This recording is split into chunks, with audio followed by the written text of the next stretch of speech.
De reconnaître les bonnes et les mauvaises, parce qu'une graine très petite n'est pas potentiellement apte à se reproduire, et une graine aussi qui n'est de la sorte là, de la couleur là, n'est pas possible, parce que dès que voilà, de la sorte là n'est pas possible, il n'est pas possible qu'elle germe, il n'est pas potentiellement. Donc la graine qui est verte de là, voilà la graine bonne, qui est très bonne et qui peut germer en un laps de temps. Voilà celle-là. C'est celle-là qui est potentiellement capable de se reproduire sans problème. Oui. Cette année, le but affiché est de cultiver l'anacarde sur 200 000 hectares et parvenir à 1 million d'hectares cultivés au bout de 5 ans. Jamais un tel engagement n'avait été observé en Guinée dans la valorisation de cette culture. Seuls jusque-là, quelques producteurs s'aventurent dans la culture de l'anacarde. Leur nombre devrait augmenter les années à venir avec les récentes campagnes d'information menées à cet effet. La nouvelle donne, c'est l'intérêt exprimé par les autorités au plus haut niveau pour cette spéculation. Et nous prenons c'est une occasion qu'il faut prendre à bras le corps. Et nous sommes prêts à tout faire pour que ceci réussisse. Nous, depuis plus de 20 ans, nous nous efforçons à vulgariser cette production parce que nous connaissons déjà l'importance. Nous sommes voisins de la Guinée-Bissau, donc nous connaissons ce que ça rapporte à ce pays. Tous les paysans de chez nous, aujourd'hui, font de l'anacarde. Donc c'est vraiment salutaire que l'État puisse s'intéresser à cette production aujourd'hui. La tonne de noix de cajou à l'état brut se négocie aujourd'hui à hauteur de 1 500 $. C'est devenu un des produits agricoles très prisés sur le marché international. Dans certaines localités de la Guinée profonde, des voleurs de bétail ne peuvent plus sévir, ils ne peuvent en tout cas pas s'envelopper dans le voile de l'obscurité pour agir. L'éclairage public a permis de réduire ce genre de situation, mais l'entretien de ces lampadaires est un vrai défi qui se pose. Une équipe de maintenance est à Kankan et Zérékoré. Djina Boubari. Dans la région de Kankan, chaque préfecture a bénéficié de 130 lampadaires installés au centre-ville. Les sous-préfectures, elles ont bénéficié de 75 lampadaires. En tout, 810 lampadaires sont installés dans le centre urbain de Nabaya depuis 4 ans. Il en est de même pour la région de Zérékoré. Depuis 2 semaines, une vaste opération de maintenance de ces joyeux sur les voies publiques est lancée. Aujourd'hui, on a mis des équipes techniques, des équipes d'entretien, presque dans toutes les régions. Après des entretiens, on a constaté qu'il y a des poteaux qui ne s'allument pas. Mais ça, c'est dû au problème de batteries et des lampes. Mais l'entreprise a passé des commandes des batteries et des lampes. L'installation de ces lampadaires avait accru la sécurité à l'intérieur du pays. Le commerce de nuit s'est développé, les rues plus animées les nuits. Dans certaines localités, le vol de bétail a considérablement reculé. Depuis leur installation, l'obscurité a disparu. Donc la délinquance et surtout le vol de bétail, surtout de petit bétail, a diminué. Parce que à partir de la grande circulation, on a la lumière jusqu'au matin. Donc le vol de petit bétail a considérablement diminué. Et ensuite, les élèves, les étudiants, des fois, au moment des examens comme maintenant, profitent de cette lumière pour faire des révisions. C'est une satisfaction pour tout le peuple, et surtout pour Zérékoré. On est tous cœur joie ici par rapport à l'installation des lampadaires qui peuvent nous permettre d'allonger nos nuits maintenant.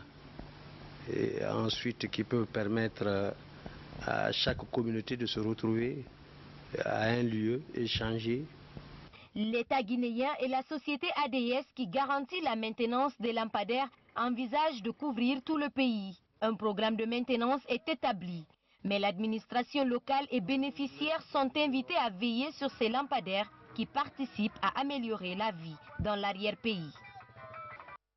Le conseil ordinaire des ministres s'est tenu ce jeudi à Sékou Touré. Parmi les sujets à l'ordre du jour figure la question sur la refondation de l'habitat, notamment au centre de Kaloum. Le conseil a également abordé la location d'immeubles au profit de l'administration. Mahmoud Bari, compte rendu.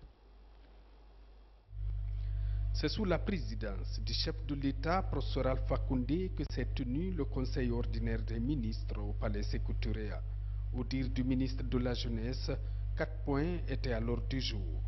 Au titre du premier point, le chef de l'État a fait la situation sur les projets en cours et à venir au niveau des différents départements, notamment le tourisme et l'hôtellerie, l'élevage, la pêche, l'urbanisme et l'habitat, l'énergie et l'industrie. Au ministère de l'Hôtellerie, du Tourisme et de l'Artisanat, le chef de l'État s'est enquis de l'état d'avancement des travaux de construction de l'hôtel Azalai 3 étoiles à Conakry. À ce jour, seules les études géophysiques sont en cours. Le chef de l'État a donc instruit le ministre en charge de faire accélérer les procédures et les travaux afin que ce réceptif hôtelier soit une réalité. Dans le même ordre et dans le cadre de l'ouverture très prochaine de l'hôtel Noum 4 étoiles de Sandavalia à Kaloum, le président de la République a donné des instructions fermes à l'effet de voir assainir l'environnement et les espaces adjacents de l'hôtel, que des mesures strictes et fermes soient prises en relation avec le ministère de la Pêche afin de rendre disponibles les installations et autres occupations anarchiques tout en assurant le recasement des occupants des lieux qui mènent des activités génératrices de revenus. Au ministère de l'Élevage et des Productions Animales, le chef de l'État s'est penché sur le cas du projet de construction de l'abattoir de Kagbelin. Pour ce projet, très important pour le secteur de l'élevage, il a été demandé au ministre en charge de faire l'état des lieux des investissements, du niveau d'exécution des travaux et des besoins supplémentaires à satisfaire afin que cet abattoir soit réalisé dans les plus brefs délais. Au département en charge de la pêche, de l'aquaculture et de l'économie maritime, le dossier du port Kaporo a été évoqué par le chef de l'État. Cet investissement en cours avec nos partenaires japonais pour la construction d'un port artisanal à l'image de celui de Boulbini dispose déjà des études de faisabilité. Le président de la République a instruit le ministre concerné à l'effet de prendre toutes les dispositions nécessaires pour une exécution sans retard et sans difficulté de cette phase du projet. Le chef de l'État a aussi relevé la question liée à la location d'immeubles au profit de l'administration dans le centre de Kaloum, a fait remarquer le ministre de la Jeunesse. Pour Professeur Alpha Condé, il y a lieu de revoir cette question de location d'immeubles abritant les services publics à des coûts exorbitants, alors que la construction d'immeubles administratifs par l'État est une voie plus avantageuse et économique pour les deniers publics. Au département de l'énergie et de l'hydraulique, de la nécessité de diversifier nos ressources d'approvisionnement en énergie, le chef de l'État a évoqué les partenariats initiés par la Banque nationale de développement avec des investisseurs étrangers, notamment de Hong Kong. Ces partenariats vont aboutir à la construction de centrales solaires dans 137 localités de notre pays et l'aménagement hydroélectrique de 4 mini-barrages. Le président de la République a instruit le ministre concerné afin que très rapidement le protocole d'accord entre les parties soit signé conformément au document de stratégie de développement énergétique de la Guinée.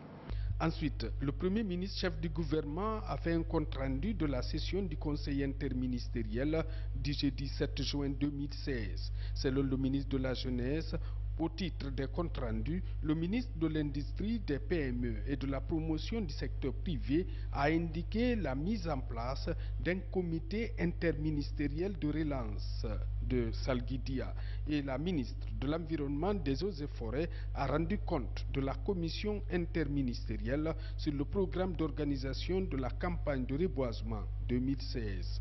Le Conseil a recommandé la validation du comité interministériel en impliquant le ministère du Plan et de la Coopération et les services de la présidence. Au terme des débats, le Conseil a retenu le principe d'organisation de la campagne de reboisement en l'inscrivant parmi les actions prioritaires du gouvernement. Le Conseil a également demandé à la ministre de mettre l'accent sur l'investissement humain dans le cadre d'un engagement individuel des citoyens et d'explorer les pistes de financement innovants. Au titre de la communication, le ministre de la Culture et du Patrimoine historique a fait une communication relative à Conakry, capitale mondiale du livre 2017, et à la remise des objets archéologiques par la CBG au Musée national. Le ministre a précisé que c'est la 17e ville mondiale et 3e africaine à bénéficier de ce titre. Il a indiqué que l'événement s'étendra sur toute l'année 2017 et connaîtra la participation de quelques 3000 personnes. Le Conseil a décidé d'une rencontre présidée par le chef de l'État dans les plus brefs délais pour faire la revue des dispositions déjà prises et prendre en compte et en vue d'assurer la réussite parfaite de Conakry, capitale mondiale du livre. Au titre des décisions, a rappelé le ministre de la Jeunesse, le Conseil des ministres a instruit le ministre de l'Administration du Territoire et de la Décentralisation de sécuriser la zone de Lola contre la transhumance des éleveurs de zébus qui affectent dangereusement les champs. Et dans les divers, le ministre des Postes, des Télécommunications et de l'Économie numérique a informé le Conseil des ministres de l'adhésion de la Guinée à l'alliance Sparmat Africa, alliance au sein de laquelle le président Prosper Alpha Condé portera le projet d'interconnexion des projets africains. Et cette note par laquelle le ministre d'État, ministre de la Justice, garde des Sceaux, informe que dans le cadre de la mise en œuvre de la réforme de la justice, une opération d'identification physique des personnels relevant de l'administration pénitentiaire sera opérée avec l'appui technique du programme d'appui à la réforme du secteur de la justice. L'expert international mobilisé à cet effet se déplacera dans les 33 établissements pénitentiaires de la Guinée. À cet effet, Monsieur le ministre d'État, ministre de la Justice, garde des Sceaux, demande à tous les régisseurs de prison de bien vouloir mobiliser leur personnel qui devra préparer par ailleurs les pièces suivantes: acte de naissance, diplôme, acte de recrutement, acte d'affectation, acte de mariage, les actes d'état civil des enfants en charge, dernier bulletin de solde. Hier, on vous faisait part des préparatifs pour les examens nationaux au niveau du professionnel. Les candidats du prix universitaire aussi se préparent. Ils ont rendez-vous dans moins de 2 semaines. Les examens 2016 seront placés sous le signe de la rigueur. Amadou Touré. À Gérékoré, comme d'ailleurs dans les autres inspections régionales de l'éducation, les matériels d'examen sont disponibles. C'est le premier constat de la mission du département de l'enseignement préuniversitaire et de l'alphabétisation. Ce, à moins de 2 semaines du coup d'envoi des examens de fin d'année. D'ailleurs, à Gérékoré, l'heure est à l'acheminement des matériels vers les directions préfectorales de l'éducation de Massanta, Yomou, Lola, Gekedou et Bela. Les cahiers de 100 pages, les papiers pour les examens, beaucoup de petits matériels, plus les papiers RAM, tout a été reçu. Les dispositifs sanitaires aussi pour la bonne marche, pour le bon fonctionnement, pour le bon déroulement des examens, tout a été reçu. On est en train maintenant d'embarquer le lot de Bela. À l'heure qu'il fait, tous les candidats ont été photographiés. Chacun d'eux a reçu sa carte scolaire, les fiches de table. Nous n'attendons maintenant que les PV. Au terme d'une semaine de tournée dans les différentes directions préfectorales de l'éducation de l'intérieur du pays, le département se dit rassuré des dispositions mises en place pour le bon déroulement des épreuves de fin d'année. L'importance pour nous, c'est de faire des examens propres, d'éliminer de tout cas d'irrégularité, faire en sorte qu'au niveau de nos différents centres, qu'il n'y ait pas de problème, faire en sorte qu'au niveau de nos différents services de correction et de surveillance, que les gens ne soient pas choisis au hasard. En somme, aujourd'hui, nous sommes fin prêts en ce qui concerne l'organisation pratique des examens. De la région forestière à Boké, en passant par Farana, Kankan, Mamou et Kindia, les ateliers régionaux préparatoires des examens nationaux ont été organisés dans toutes les régions du pays. Ils ont produit des résultats probants selon les spécialistes, car des innovations dans la surveillance, la correction, la publication des résultats ont été proposées par les participants. Elles sont soumises à l'appréciation du département dans les prochains jours pour validation. Promotion féminine, 300 jeunes filles de Kindia et de Breka sont à l'école des métiers. Elles apprennent des filières comme la teinture, la couture ou encore l'agroalimentaire. Une initiative du ministère de l'Action sociale pour permettre aux bénéficiaires de subvenir plus tard à leurs propres besoins. Amaratolno. Nous sommes au centre d'autonomisation et de promotion des femmes dans la commune urbaine de Kindia. Dans cette école, 150 filles issues des milieux défavorisés apprennent des métiers. La teinture, la couture, la culinaire, mais aussi la transformation agroalimentaire. Fatoumata Souma et Aminata So se sont inscrites ici il y a quelques mois. La première évolue dans l'alimentaire, la seconde pratique la teinture. Nous épluchons des mangues, on les découpe et on les fait sécher au soleil. Puis on les met dans des emballages et on revend.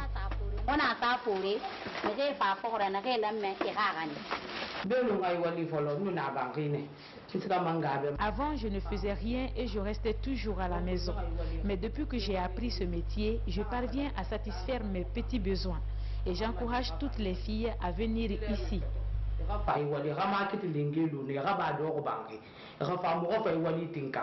Un an après l'inauguration du centre, une mission du département de l'action sociale visite les lieux.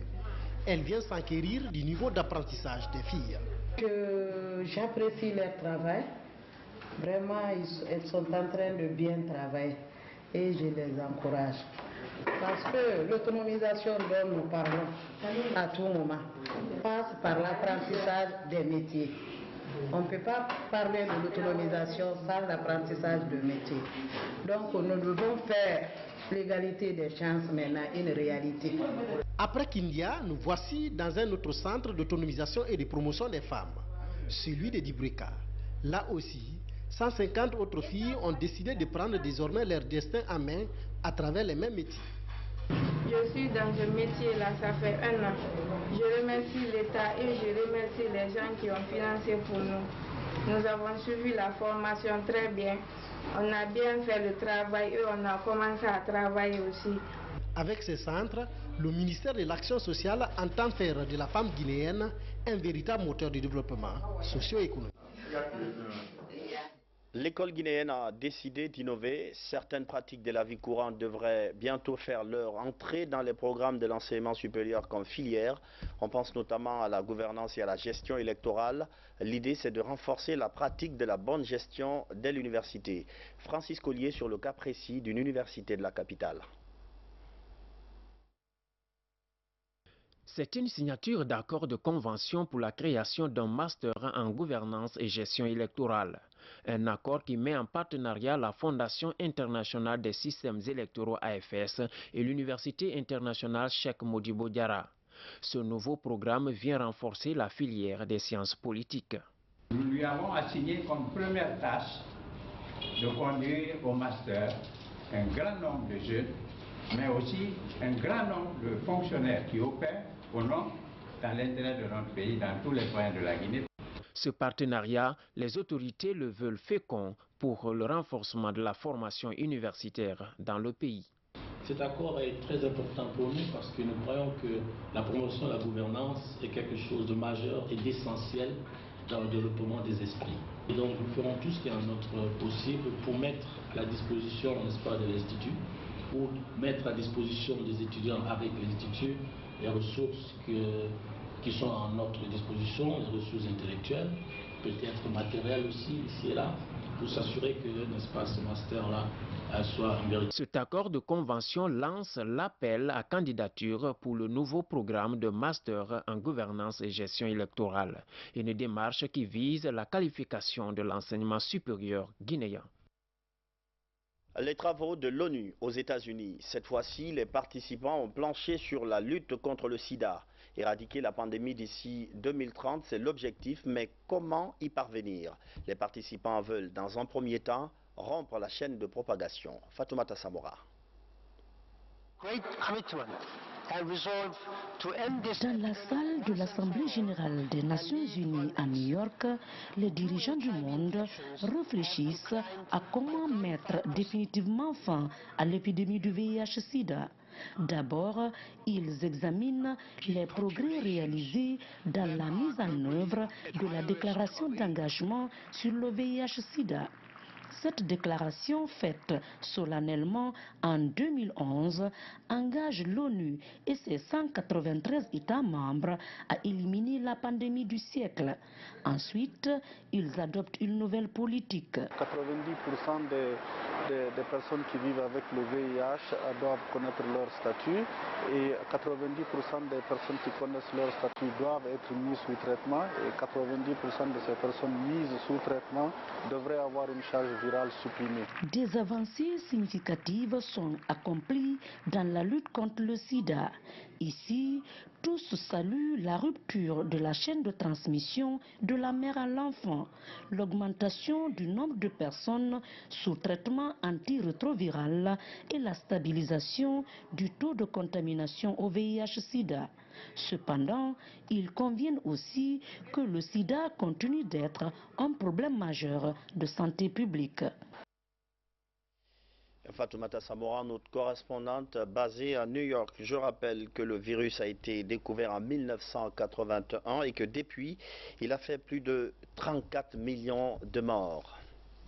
L'atelier de dialogue entre la Guinée et ses partenaires vient de démarrer. Vous verrez ça en image tout à l'heure. Pendant 3 jours, les deux parties vont échanger sur l'élaboration d'un nouveau document de soutien du système de santé en général, mais surtout le programme de vaccination.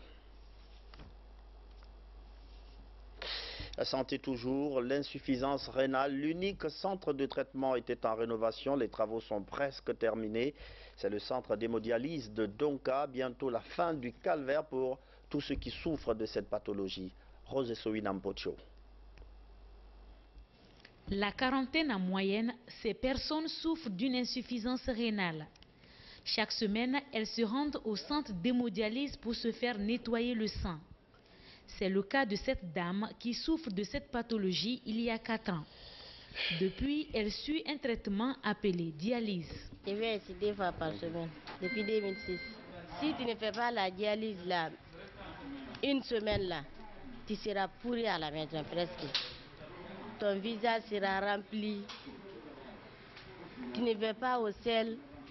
Même pour uriner, tu ne fais pas ça. Maintenant, notre vie maintenant à l'air là, nous aussi, nos soucis, c'est la machine et les consommables. L'insuffisance rénale est une maladie mortelle des reins. Elle est provoquée entre autres par l'abus de l'alcool, du tabac et une alimentation déséquilibrée. Le dépistage précoce de la maladie peut freiner son évolution. Cette maladie simplement parce que les reins de ces patients ne sont plus capables d'assurer les fonctions d'excrétion des déchets et il faut les aider. Il faut les aider, ce sont ces machines, n'est-ce pas, qui les aident, qui font cette épuration à la place des reins.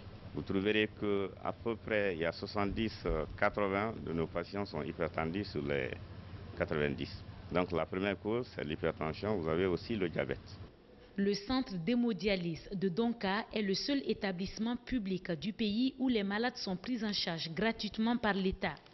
Vu le nombre limité de machines, le centre ne peut recevoir que 30 malades par jour. Le centre national d'hémodialyse fonctionne 6 jours dans la semaine. Ça veut dire 3 séries par jour, 3 séries de dialyse. Une première l'après-midi et la nuit. On prend 10 le matin, 10 l'après-midi et 10 la nuit, 30 par jour. On a 90 malades à l'heure. Il y a une liste d'attente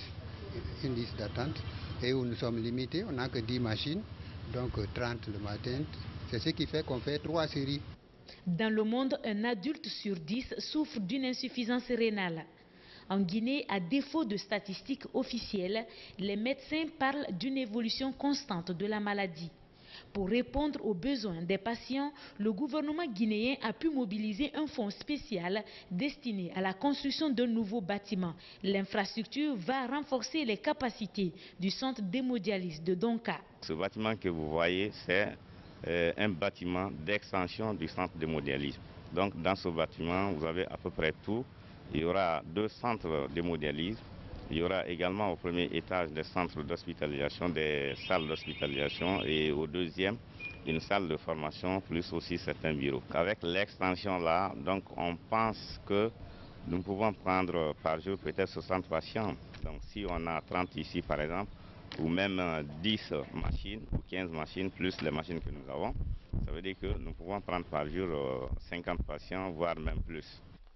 Dans le pays depuis 6 ans, l'association des hémodialysés et transplantations de Guinée manifeste le soutien que des centres de prise en charge des malades d'insuffisance rénale soient construits à l'intérieur du pays.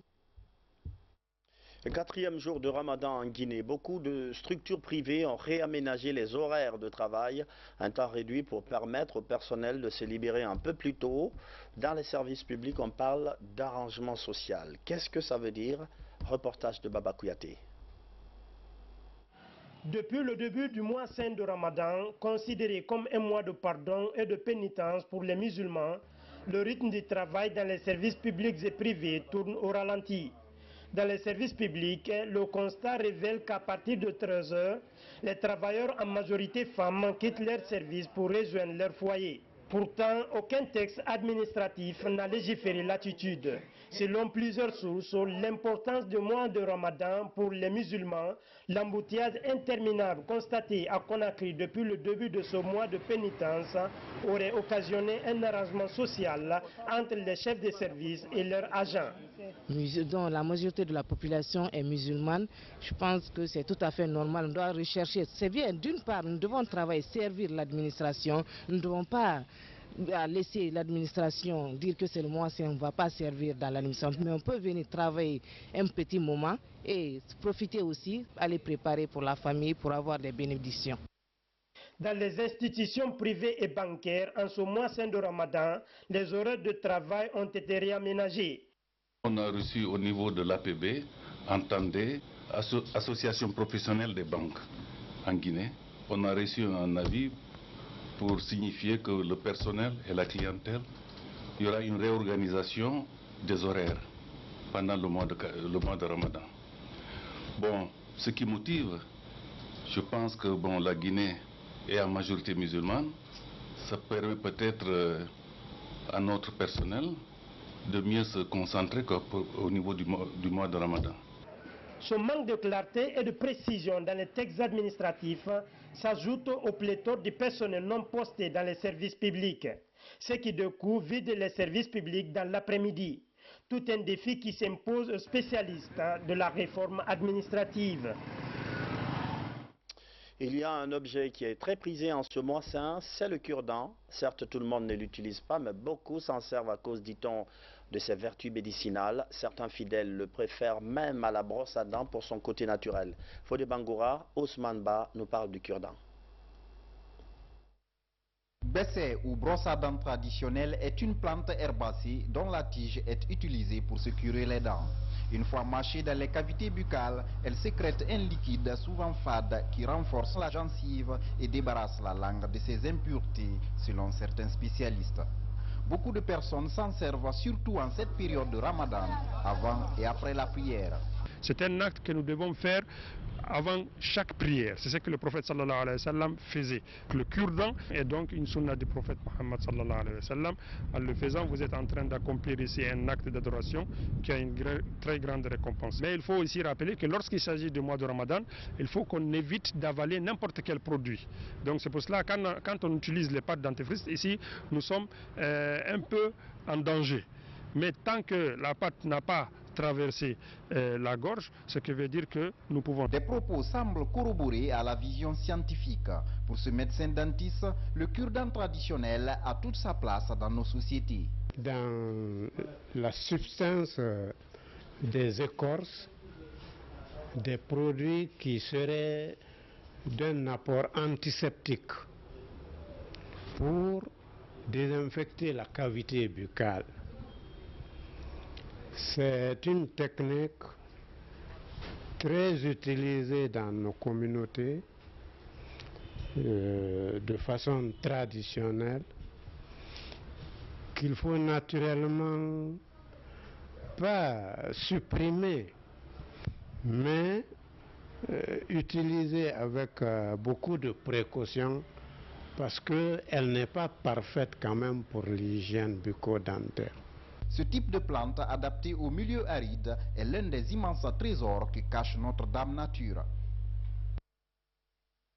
Voilà un coup de filet à moitié réussi. Les équipements sont saisis, mais le présumé malfrat est toujours dans la nature. Il s'agit de matériel de piratage de réseaux téléphoniques qui sont actuellement saisis dans les bureaux de l'Agence des régulations des postes et télécommunications. Aïssata Marshall.